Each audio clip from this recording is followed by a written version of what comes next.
Bogotá es una ciudad partida en dos, una que brilla y otra que sobrevive. En esa otra Bogotá, la de los cerros, la de las lomas y los barrios periféricos, las mujeres han vivido una violencia que no solo viene de agresores individuales, sino también del Estado.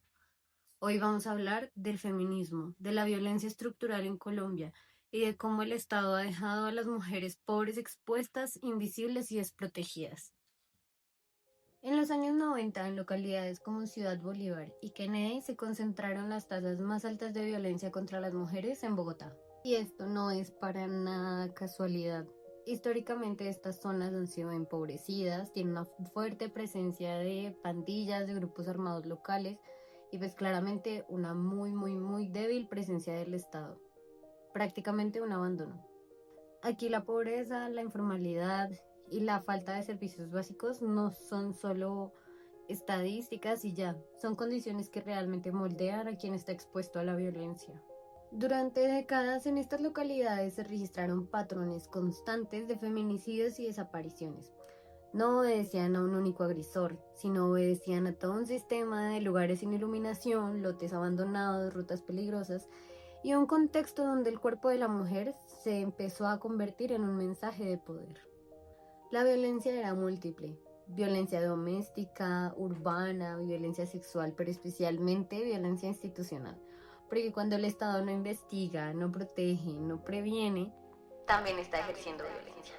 La violencia del Estado no siempre es directa, a veces es más silenciosa y devastadora. La negligencia, la revictimización, la falta de rutas claras, la demora en las denuncias, la poca presencia policial donde sí se necesita y sobre todo la impunidad. No pasa nada. Cuando nadie investiga un feminicidio, cuando el barrio entero sabe que es peligroso para ellas y el Estado simplemente no actúa, eso también es violencia. Y esta violencia cae aún con más fuerza sobre las mujeres pobres, mujeres que deben escoger entre denunciar o arriesgarse a represalias, a callar y a sobrevivir. En este momento, lo que el feminismo nos ayuda a entender es que esta violencia no es accidental, es estructural. No todas las mujeres viven la violencia de la misma manera. La intersección entre género, pobreza, territorio y abandono estatal crea un escenario donde las mujeres pobres están más expuestas. Por ejemplo, en Bogotá, la violencia machista no solo ocurre dentro de las casas, se entrelaza con la violencia urbana, con la desigualdad económica y con la incapacidad del Estado para protegernos como mujeres. Por eso, el feminismo en Colombia no es solamente una lucha de igualdad, sino es una lucha por la vida. A pesar de todo, las mujeres de estas localidades han levantado la voz. Son ellas quienes han mapeado casos, exigido justicia y creado redes de apoyo donde el Estado simplemente no llega. La violencia contra las mujeres pobres en Bogotá no es un problema individual, sino es el resultado de políticas, silencios y omisiones. Hablar de ello no es exagerar, es reconocer lo que por años se intentó ocultar. La verdadera transformación empieza cuando dejamos de ignorar y dejamos de mirar para todos lados y empecemos a exigir un Estado que proteja, que no abandone.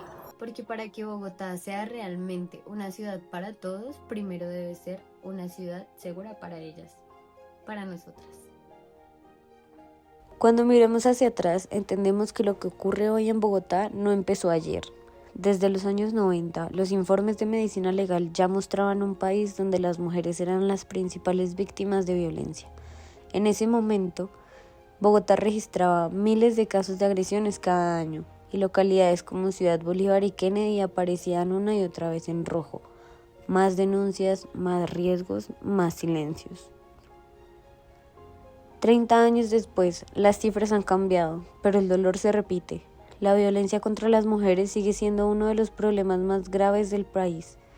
En Colombia, cada año, se realizaban más de 100.000 dictámenes por violencia interpersonal, y la mayoría involucra a mujeres.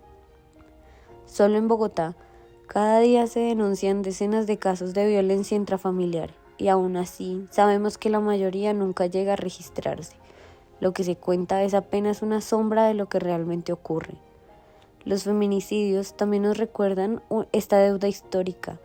Aunque hay más visibilidad, más marchas, más exigencia social, Bogotá continúa concentrando cerca del 30% de los casos del país. Antes eran historias que no salían de los barrios. Hoy las conocemos, las nombramos, pero siguen ocurriendo en los mismos lugares donde faltan luz, faltan oportunidades y falta presencia del Estado. Los informes actuales repiten un patrón que ya conocemos. La violencia no es solo física, es estructural. Mujeres que deben recorrer kilómetros para pedir ayuda. Mujeres que esperan horas en una comisaría para recibir un "vuelva mañana". Mujeres que viven rodeadas de fronteras invisibles, rutas peligrosas, barrios completos donde denunciar es un acto de valentía. La impunidad sigue siendo una constante. Solo una fracción mínima de los casos llega a juicio, y menos aún obtiene una sentencia. Pero estas cifras no cuentan toda la historia, porque también hay algo que ha cambiado. Las mujeres se están organizando y están transformando lo que antes parecía inamovible. Colectivos barriales, lideresas comunitarias, jóvenes que pintan murales, madres que documentan casos cuando nadie más lo hace. Ellas están levantando memoria, creando redes que atraviesan los barrios donde el Estado ha sido una ausencia larga. Hoy, más que nunca, sabemos que la violencia contra las mujeres pobres en Bogotá no es un asunto individual. Es el resultado de décadas de desigualdad, abandono y silencio institucional. Y también sabemos que su resistencia es la prueba de que otra ciudad es posible. Por eso, hablar de estas realidades no es dividir, es reconocer, es no fingir que la violencia ocurre lejos o que es un problema de otros. Es aceptar que la seguridad de una ciudad se mide por la seguridad de sus mujeres.